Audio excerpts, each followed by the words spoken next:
As we continue with CB-028-2017, Draft 2, this is an ordinance concerning hotel and motel uses in commercial zones for the purpose of amending the commercial table of uses in the zoning ordinance to prohibit hotel and motel or motel uses on commercial property located within certain distance of land use for installation and operation of high voltage equipment at substation uses that were existing on a certain date for purposes of electrical generation, transmission, and distribution in connection with providing public utility service in the county by a regulated public utility in furtherance of a public safety, health, and welfare of the citizens of Prince George's County, sponsored by Councilmembers Tolles, Harrison, and Patterson, introduced by the County Council on 4/4/2017. And I will turn to the clerk to see if there's a speakers list, for which I believe she has provided. Thank you. And so let me turn to my speakers list and start with Ms. Well, let me see. I have an elected official signed up to speak, Delegate Derek Davis, if he's present. Oh, there he is. All right.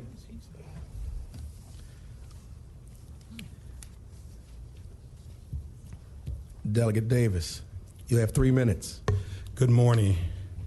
First of all, let me say thank you all for this opportunity to appear before you, and I think I may have the same thing Councilwoman Lehman has, so please forgive me for the sound of my voice. In that I have 3 minutes, I'm going to cut right to the chase and get to the heart of the matter as I see it. You all have a couple of letters before you, one from PEPCO, one dated April 5th, 2017, and one dated May 8th, 2017. I met with them prior to the issuance of the first letter. I had never met with them regarding the second. I guess I have two concerns about this that I want you all to consider.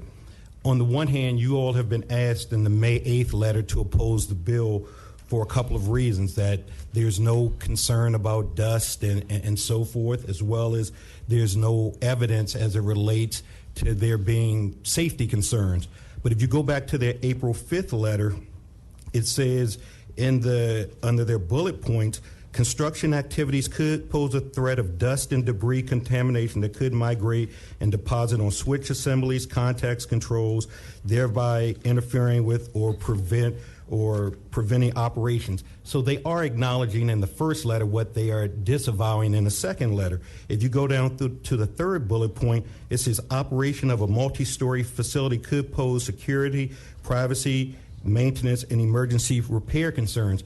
But yet they're saying in the second letter that there are no concerns. So we, certainly as an elected official, and I know you do as well, you rely on the information that you're told to be accurate, forthright, and true. I don't understand the inconsistencies in these letters to you all. And it's not as if they were written, one was written a long time ago and then they've gotten updated information. These letters were written about 33 or 34 days apart. So what happened? I know no one followed back up with me to explain the change in position or any new information that was brought about. So I'm not sure what to believe now. I would ask you all, and I know my time is running short, so I will sit down with this, that if they are scheduled to speak, you ask that question. What changed between April 5th and May 8th? Why are there concerns expressed in April 5th that are no longer concerns on May 8th? And with that, I thank you for your time. Thank you, Delegate. Appreciate your brevity. Ms. Sarah Cavett.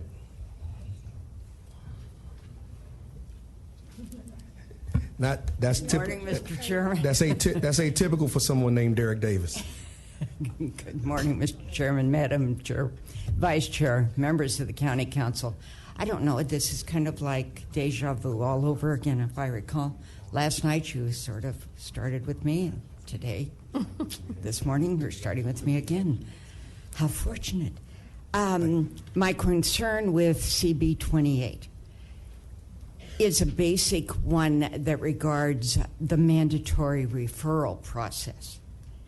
My understanding from reading the bill and from reading some of the mandatory referral process is that no matter what restriction you decide to place on them, if you did, no matter what the law said, no matter whether it's 1,000 feet, 500 feet, whatever, according to the mandatory referral process, it seems to me that they can take all of that into consideration, look at all of the recommendations, say thank you very much, and do what they wish to do anyway.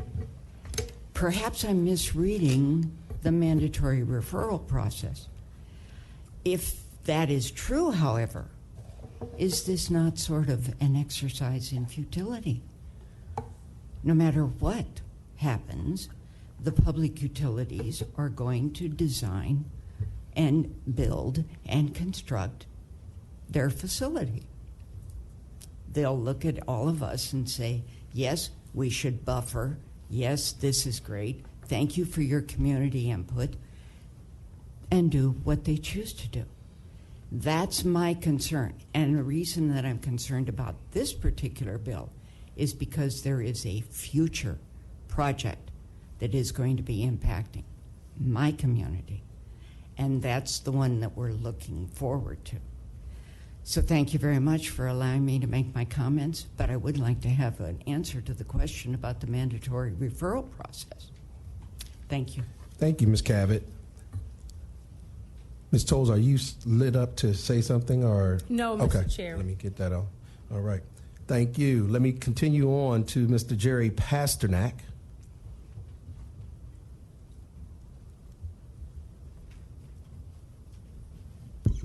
Good morning, Mr. Chairman, Madam Chair, members of the council. My name is Jerry Pasternak. I'm the PEPCO Region Vice President for Maryland, and I'm here on Bill 28-17. You have my written testimony, so I will be brief.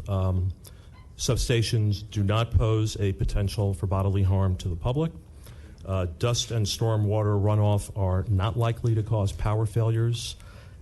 This bill, it's important to note, does not address where substations may be located. This bill is an attempt to ban hotels or motels next to an existing substation.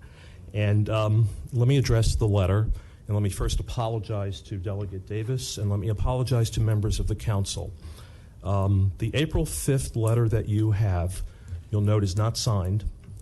It is the text of an email that I sent to Councilmember Tolles' office a year ago in response to a specific request to address concerns of potential development next to our substation in her district on Suitland Road. The letter that was written a year ago raised a few concerns that a multi-story development could have on an adjacent substation. It did not address bodily harm. It says nothing about bodily harm. It also does not address mitigation efforts that we would undertake in the ordinary course of any construction activity next to our substation sites. So again, I apologize for the confusion. The April 5th letter, again, was an email that I sent a year ago. A junior member of my staff put it on letterhead, and it was sent to the council. That did not come from me, and I apologize for that. And with that, I'll be happy to answer any questions you may have. Thank you, Mr. Pasternak.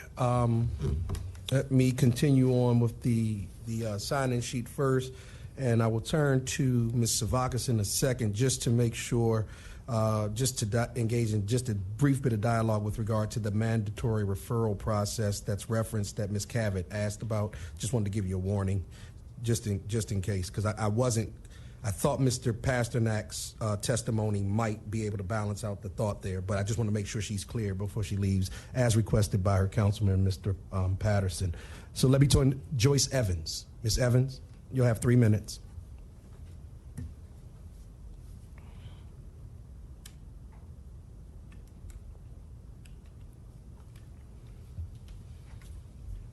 Good morning. Thank you.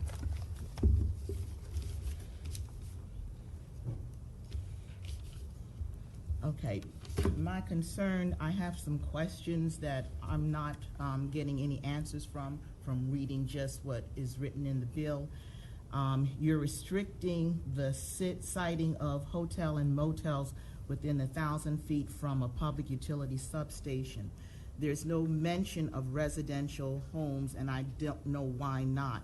My question would be, is there already legislation in place to protect communities? And if there is legislation already in position, why would this bill be necessary? Why wouldn't they also apply to hotels and motels? Which makes me ask, what is the real purpose of the bill? Now, the other thing is that I would think that, does this mean that the inverse is also true, that if you have motels, hotels existing, residential places existing, that you cannot build substations in those areas? I don't see any reference to that in any of this material that I've been given. So I would like for someone to address that, please. I also am confused about the certain date and why there's no definitive date, and what's the significance of there not being a definitive date in the bill. And then the last thing is, I'm confused because one of the things that is said is that the planning department staff said that they did not have an opportunity to review and comment on the legislature. And I don't know if that means that proceeding without their review and commentation, is that legal? Is that a requirement? Is that part of the procedure? And that's just being ignored? I would just like some clarification on that from someone. Thank you. Thank you, Ms. Evans, for that. Let me turn to Mrs. Zavakis. There were a couple of pieces in there, maybe with both Ms. Evans as well as Mrs. Cavett, that she could possibly clear up just a bit. Ms. Zavakis? Sure. Good morning. Thank you, Mr. Chairman. Regarding the question about location of residential uses in proximity to a substation, the bill does not address that, as it's a different part of the ordinance. And if you had seen the committee work session on this particular bill, it was discussed that that is a good idea. In fact, I think that Mr. Patterson would probably appreciate my saying that there is legislation coming that he is sponsoring, and there may be other members that want to sponsor it at the time that it becomes publicly available to do just that. But the scope of this bill was limited only to certain commercial uses, but there has been an intention stated in committee, and I know Mr. Patterson is sponsoring legislation that should be coming that you'll be able to weigh in on very soon. With respect to the siting of substation uses in the county, this bill does not affect that location of that use. It only affects things that are already here. This use of a date certain was to capture a snapshot of what substations are in place now and try and not put new hotel motel development within 1,000 feet of it. That was the intention of using that particular hard stop. The other part that is important to note is that the bill does not affect anything that's already out there. So with respect to a use that is out there already and there is proximity to a substation, this is a forward-looking bill, not a retrospective-looking bill. So it has no impact on uses that are out there operating that are in proximity to a substation. With respect to the mandatory referral process, there is law that cases and also regulations that say that one local entity may not interfere with a regulated public utilities provision of adequate utility service to the public. So with respect to the siting of substations and a mandatory referral process, that would be more of a design and buffering land use control in a design standpoint, not a restriction on the use of the land. And I hope that that was responsive to all of the questions. And if the council has further questions for me up to this point, I can entertain them. I'm still not clear on the part where the planning staff. Ms. Evans,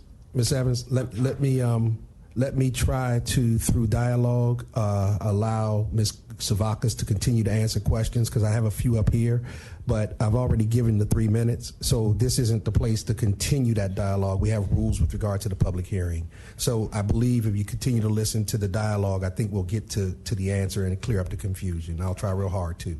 Thank you for your patience with us. Let me turn first to Mr. Franklin, who is lit, but let me also say that I did hear another question from Delegate Davis, which was the difference between the 5th and the 8th, or 4-5 and 5-8. Sounds like Mr. Pasternak has said that the 4-5 issuance was an error. Yeah, you can come and say it. That's what I heard. I just want to make sure that's what you said. The letter on the 4-5 is a repeat of an email that was sent a year ago. Right. The letter and that email does not address mitigation that we would undertake if there were construction activity next to our substation, which happens all the time. So you're holding firm with your 5-8 letter, your May 8th? Correct. Okay. Correct. That is our official position, yes. Okay, thank and you. I would just add that I was unaware of the April 5th letter until this morning. Okay, thank you. Mr. Franklin. Thank you, Mr. Chair. Mr. Vagos, I remember committee, we put a date on substation in existence as of a certain date. Is that in the bill? I thought when we were in committee, we said substations in existence as of a certain date. That's what I'm remembering in committee. So I think we need to restore that language if it was taken out. My recollection of the committee conversation is because the idea wasn't that we continued to, so for example, if a substation is built a year from now. Right. The idea, the intention of having a hard stop date is to be clear that it is not intended to affect the inverse situation where it is the siting of substations. It was to have a snapshot in time wherein if it is here as of this date, do not put uses, hotel, motel, and general uses within 1,000 feet of them. That was the hard stop. So why don't we say the date? We should say substation in existence as of January 1, 2017, or we should say something like that. That's an amendment that the council may entertain. Because I thought in committee we talked. I thought we did that in committee. Okay. I just don't recall what date was chosen, but I thought that was done in committee. There was discussion of several dates. January 1, 2017 is the one that was talked about most. Okay. Good. I believe that was. Thank you, Mr. Chair. Thank you. Ms. Caleros. Thank you, Mr. Chair. I wasn't in PZ for the discussion, so I'm just going off of what's in draft 2. Question, Ms. Savakis, on the comment about this just prospectively affecting, so this would prospectively affect future hotels.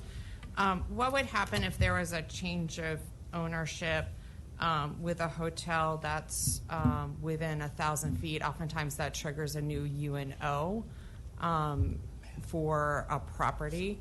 What would then happen for hotels? I'm trying to understand. We've been seeing a lot of non-conforming use cases in front of us. Usually those are triggered when laws are changed and then UNOs have to be updated. A UNO change, use and occupancy permit change, is triggered by a change in ownership, or which does happen with our hotels and motels. What would happen then for those hotels that are currently within 1,000 feet if, once again, there's a change of ownership? My understanding of the administrative part of the code is that you could transfer that particular UNO to another user because the use is already open. It's not a change of use. But that, I could look that up and tell you, but that's my understanding of the law, is that the use is vested, it's open, it's operational, and merely changing the ownership would not change the nature of the use. So while the UNO would be new as to a new owner, it would not be a new use.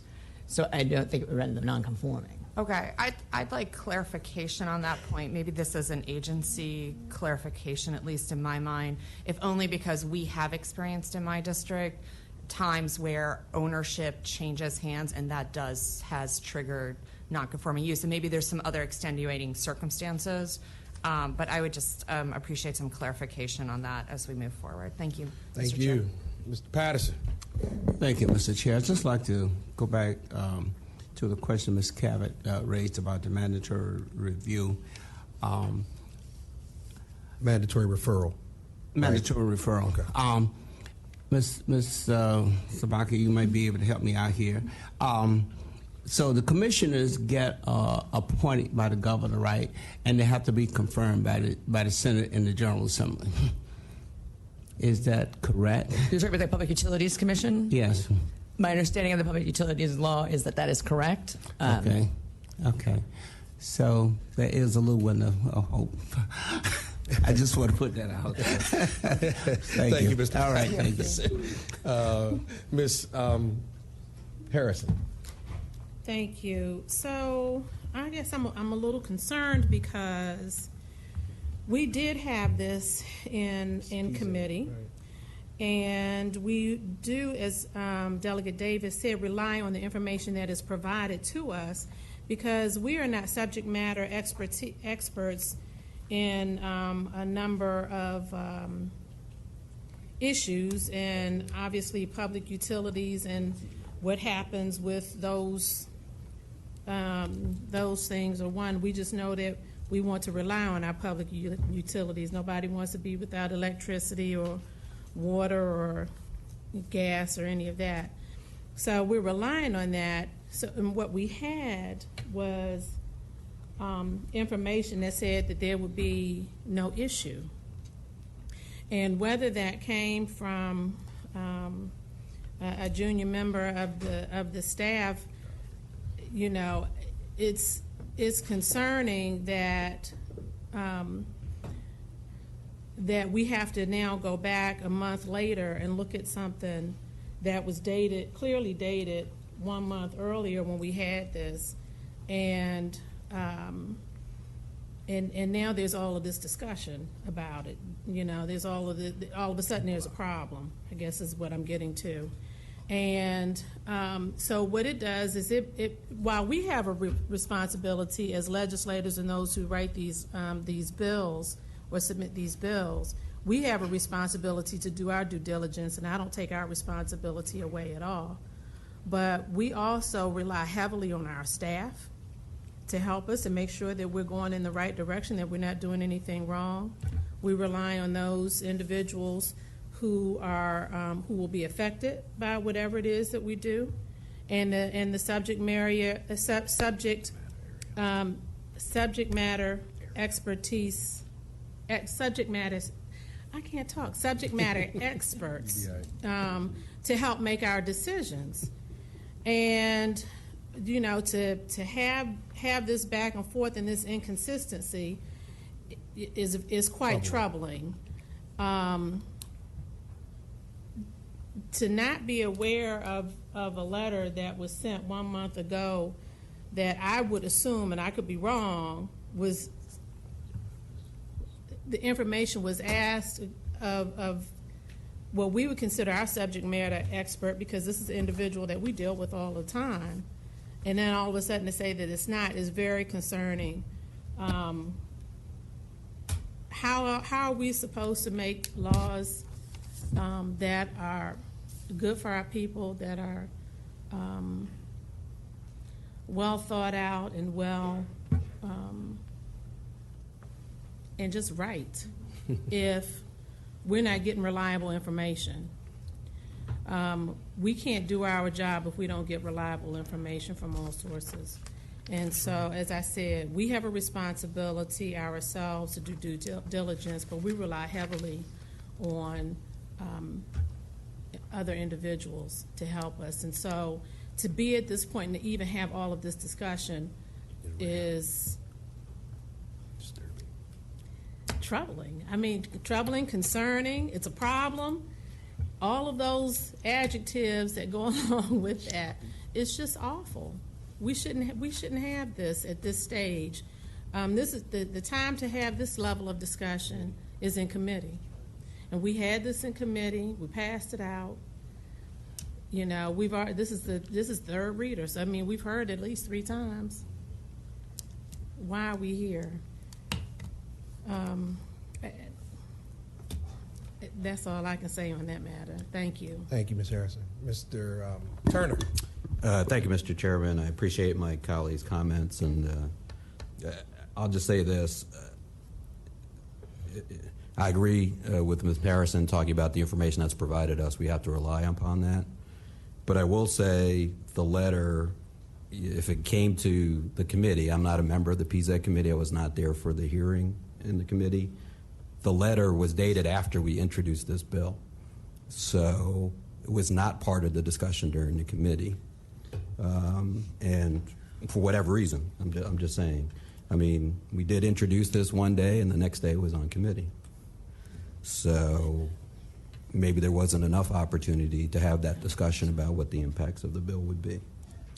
The fact that information has come out since then, while not great, I think it's important that we have that conversation because maybe that wasn't necessarily considered prior to the bill being before us today. The one question I did have, because I was not in committee, and I apologize, we probably should have had this discussion at the time of the introduction, but do we know, as is often the case within PZ, about what other potential properties this restriction would impact? Because I've heard anecdotally that it would impact other hotels in the county. And so I don't know if we have that as part of the record or not. I know, at least based on the committee report, that the Department of, the Park and Planning Commission did not have the opportunity to review it, although they did provide some comments as part of the committee session. So I don't know if that information is available or if we've gone back to the Park and Planning Commission to see what the additional impact is potentially of the bill on other potential developments. So that's something, you know, traditionally, having had a few bills in PZ, I know that is always asked anytime we're doing any zoning matters, that what the actual impact is, not only what the intent is, but also any other potential impact of the bill as part of that. So I think it's important to be able to answer that, at least in my mind, before moving forward with the legislation. So I'll leave it there. Thank you. Thank you. Let me turn, Ms. Tolles. Thank you. I'm sorry, I missed Mr. Turner's last point. What was the last thing you said? Vet for unintended consequences. Okay, thank you. So I want to thank all of my colleagues, and I also I just wanted to piggyback on something that I thought it was necessary to something Mr. Pasternak mentioned. If it's possible. First, I want to thank Delegate Chairman Derek Davis, who represents the same community as I do, that, you know, we've had several concerns from several individuals, and as our job as legislators, we try to put, you know, policies in. That's how law becomes, that's how, you know, ideas becomes law, because community, you know, says, hey, I have an issue with something. That's, you know, how you got seatbelts and loitering laws and other laws that protect our community, right? So if Mr. Davis did want to, if it's possible, Mr. Chair, if you would allow that from the chairman to come back up, he did want to come back up, or just... So let me finish with questions from colleagues first, Okay. and then I'll see if there's a need for that. The problem I would have is that I have 4 people signed up. Okay. I gave each person 3 minutes, and while he is a special person, it doesn't look good when we treat special people special on camera. Okay. So. Well, I think I just wanted to say that there was some discrepancy as to the letters. Okay. In working in collaboration with my state partners with this policy, because I do know that utilities are a state function and try to work in collaboration. We believe that that's not completely true in terms of the letter, because with that same information, we just know that that's not the true. So. So, Mr. Davis, I guess if it's possible, is that true that about what Mr. Pasternak's saying in reference to the letter? So again, if you want him to come to the podium, you're going to open this all back up again for me, and I don't want you to open it back up. Well, I just don't want dishonesty. I think we all were very clear And I think Mr. Pasternak was very clear that there is a problem with the letter. We can call it a problem. We can call it a mistake. We can call it whatever it was. On April 5th, one thing was said by a junior member of staff, is what I heard, and then the consistent information that PEPCO is willing to stand behind today was transmitted on the date May 8th, and that's the letter that I have here, both of which fall after the dates that I have specifically for the committee that was held. So this committee the legislative history says that the council introduced this on the 28th of March, on the 29th of on the 28th of March. Then it was in our committee on the 29th of March, and then it was introduced on 4/4/17. All of this stuff came after that. So, I mean, and that's the reality. If the position of PEPCO is what Mr. Pasternak states specifically here in the letter that's in front of me on the 8th, he says they're opposed, as well as the Baltimore Gas and Electric Company, and that's their position. But, you know, at this point, I heard the testimony from 4 folks. Mr. Pasternak was one, Ms. Evans, Ms. Cavett, and also our good friend Delegate Davis. And I believe, Ms. Tolles, at this point, there's still a lot of questions inherent to this piece. Would I be able to finish out? Oh, yeah, please. Okay, thank you. And so are we done with the speakers? I am. Okay.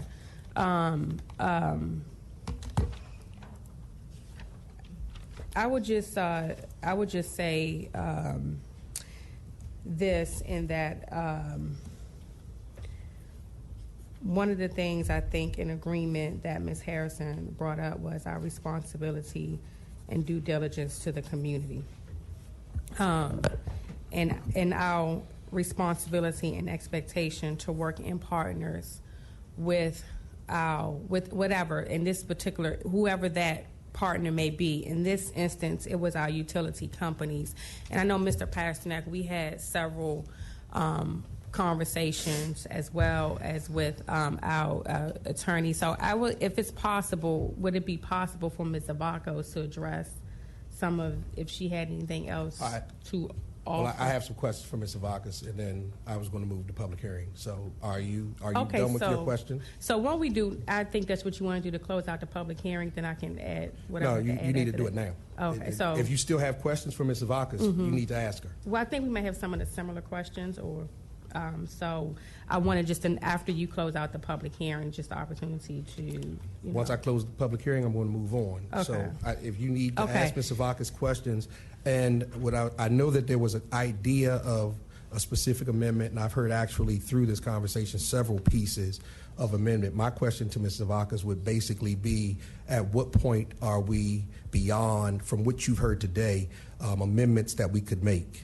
Are we at a point where the things that we're talking about, how substantive are they? Because I know we may be beyond substantive amendment. That's the point. Right. Like Mr. Franklin had a date. It was some other things like that. There is no date in the bill at the moment. The bill could be amended, and it would be a non-substantive amendment to do so.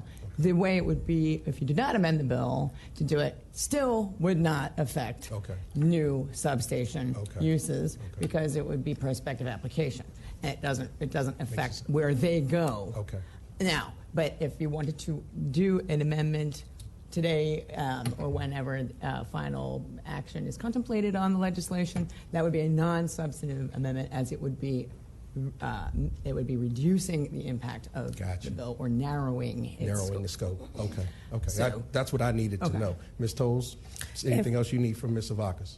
No, I would just say in closing, I just want to say in closing that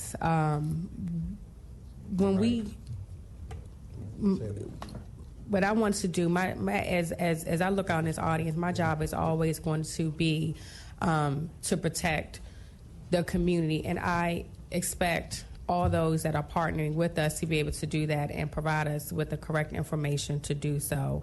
And so, also in reference to, I think Ms. Zavakos answered Ms. Galero's questions, which I know that's the the case.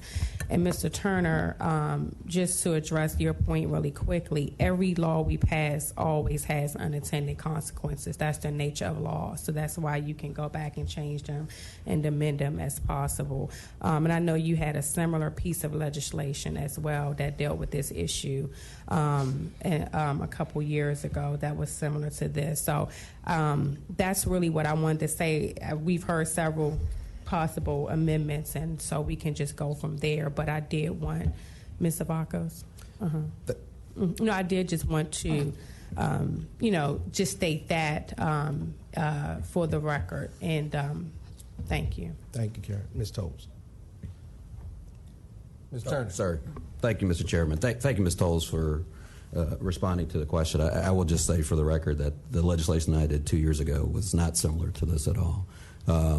But it did deal with substations. But I just want to be clear for the record. I know. Okay. Thank you, colleagues. Ms. Zavakos, and as well, I'll just say for the record that what I really would like to do is continue this dialogue at some point, both with the members of PEPCO as well as BG&E if necessary, and possibly Delegate Davis. There are a couple of troubling pieces in here, and everyone has heard me say, and I say incessantly, and if you know me, you know what I'm about to say. I am the type of person who measures twice and cuts once. So I'll declare this public hearing to have been held, and we'll move on to CR 50. Sorry. I needed to get back to the one concern that Ms. Evans raised about whether or not the planning board had commented. I wanted to get back to that because I would allow we that. put Thank pin you. in that. Although the planning board did not have an opportunity to comment prior to the work session because it was presented and very quickly or very soon thereafter it was in committee, there was not time for the planning board to comment. They may, after the work session, have commented. Sometimes they do, and I could look in the administrative file for comments, if any, from the planning board. However, it is not legally required for them to put in their comments on legislation prior to the council considering and or taking final action. So I wanted to just clear that up for you to eliminate that concern. There was only one other thing that I wanted to point out, and that was I understand the confusion between the two letters, but as you know, I pretty much took the lead in the discussion during the work session that day, and it was based on the information that we had at the time, which was in turn corroborated almost word for word in the April 5 letter. So yes, again, while there is often unintended consequences when legislation is enacted, this is not intended to thwart the operation of existing hotel motel uses, and there was a reference in this new letter that seemed to suggest that they would become non-conforming, which is not the intent of the legislation. Thank you, Ms. Zavakos. As I said, and if you could work with Mr. Pasternak and the council administrator to set up that meeting, that would be helpful to the chair.